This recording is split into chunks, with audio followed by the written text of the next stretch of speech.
जी दर्शकों, केदारनाथ मंदिर का अद्भुत रहस्य आखिर कैसे ये आपदाओं से बचा रहा है अब तक। देखिए, हिमालय की ऊंचाइयों में स्थित केदारनाथ मंदिर न सिर्फ एक धार्मिक स्थल है बल्कि एक रहस्य भी है, जिसे समझना हम सबकी बस की बात तो नहीं है, लेकिन हम प्रयास जरूर कर सकते हैं। ये मंदिर सदियों से भयंकर प्राकृतिक आपदाओं को झेलता हुआ आता आ रहा है, लेकिन कभी नष्ट नहीं हुआ। आखिर क्या वजह है? ये मंदिर भूकंप, बर्फबारी और विनाशकारी बाढ़ के बावजूद भी टस से मस नहीं हुआ। देखिए, ये जो मंदिर है ये 4000 पुराना माना गया है अब तक की जो ये शोध में पाया गया है। केदारनाथ मंदिर की जो उम्र है, जैसे अभी तक हमने बताया समझा है, 4000 साल पुरानी है। इसकी संरचना देखकर वैज्ञानिकों को और भी ज़्यादा हैरानगी होती, क्योंकि ये इसकी डेटिंग करना बहुत ही मुश्किल है। इसके अलावा ये ग्रेनाइट पत्थरों से बना हुआ है, जिसका वजन जो है कई टन है।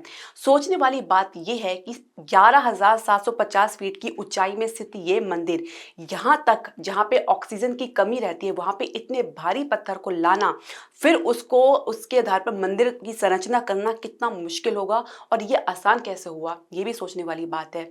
और ये भी कहा गया है कि इन पत्थरों में किसी प्रकार का सीमेंट या चूना का प्रयोग नहीं किया गया है। इसके अलावा सबसे बड़ी बात तो ये है कि इन पत्थरों में इतनी मजबूती है कि जितने भी भूकंप आए या बाढ़ आए, ये उसको झेलने में सक्षम रहता है। यानी ये जो इनकी संरचना है ये भूकंप रोधी है, तो जिसकी वजह से कई भूकंप के झटके ये झेल सकता है और झेलता हुआ आ रहा है। तो सोचने वाली बात यह है कि क्या प्राचीन भारत ये एक उन्नत तकनीक थी? दर्शकों, 2013 में जो भयंकर आपदा आई थी, जो बाढ़ आई थी, जिसकी वजह से कई गांव तबाह हो गए थे, बह गए थे, लेकिन मंदिर बिल्कुल टस से मस नहीं हुआ, उसको बिल्कुल भी नुकसान नहीं हुआ। ये भी कहा जाता है कि इस बाढ़ में बहकर एक बहुत बड़ा चट्टान, एक पत्थर जो लुढ़कते हुआ आया और मंदिर के ठीक पीछे आके रुक गया, जिसे लोग भीमशिला के नाम से जानते हैं। जिसके कारण ये जो बाढ़ का वेग है वो दो भाग में विभाजित हो गया और मंदिर को कोई नुकसान उसने होने नहीं दिया। लोग कहते हैं कि ये शिव कृपा की जो है एक झलक है। तो क्या ये सच में शिव की कृपा है? इसके अलावा वैज्ञानिकों का मानना है कि ये पत्थर जो है ग्लेशियर के साथ बहकर आया, जो कि पीछे अटक गया। ये भी अपने में कुछ असंभव जान पड़ता है। केदारनाथ मंदिर ऐसी जगह स्थित है जो कि भूकंप विज्ञान के आधार पर समझे तो ये एक संवेदनशील क्षेत्र माना गया है, लेकिन मंदिर के चारों ओर खड़े हुए पहाड़ इसे प्राकृतिक सुरक्षा प्रदान कर रहे हैं। ये भी अपने में सोचने वाली बात है। वैज्ञानिकों का मानना है कि मंदिर एक ऐसी जगह पे बना है जो कि परफेक्ट लोकेशन जिसे हम कहते हैं, क्योंकि ना सिर्फ ये चारों तरफ से पहाड़ों से घिरा हुआ है जो कि इसको सुरक्षा प्रदान कर रहा है, बल्कि इसको मजबूती भी दे रहा है। तो क्या हमारे जो प्राचीन ऋषि मुनि थे उनको भूगर्भ विज्ञान की नॉलेज थी, यानी जियोलॉजिकल साइंस की नॉलेज थी? तो मंदिर में प्रवेश करते ही यहाँ पे अद्भुत ऊर्जा का अनुभव होता है। वैज्ञानिकों ने यहाँ मैग्नेटिक फील्ड्स और सकारात्मक ऊर्जा के उच्च स्तर को नोट किया है, जिससे ये स्थान आध्यात्मिक रूप से और भी खास बन जाता है। क्या ये सिर्फ आस्था की शक्ति है, या फिर कोई वाकई यहाँ पे अद्भुत ऊर्जा मौजूद है जो इसे सुरक्षित रखती है? दर्शकों, 9वीं से लेकर 17वीं शताब्दी तक ये मंदिर लगभग 400 वर्ष तक बर्फ की मोटी चादर से ढका रहा।